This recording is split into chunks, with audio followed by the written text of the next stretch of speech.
Hi there. A quick question for people who are passionately saying stop the war on Iran, at least those suggesting they are concerned about innocent Iranian lives, many of whom seem to have quite recently discovered a conscience about this. What exactly do you think will happen to Iranian lives inside the country if this murderous and now cornered regime survives? Do you imagine some kind of return to a normal and functional life under a continued Islamic Republic regime? Because if you do, there are one of two things happening. Either you are being deliberately disingenuous, and you know better, or you genuinely do not have the information about what this regime has done to the Iranian people for almost 5 decades, because history is very clear. When this regime survives a crisis, it does not reconcile, it retaliates.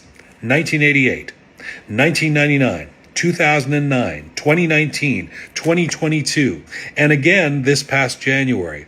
Every uprising followed by mass arrests, executions, and brutal crackdowns that have killed tens of thousands. So calling to stop the war right now while this regime remains intact is not a humanitarian position. It is essentially signing off on the IRGC taking revenge on the very people who dared to challenge them.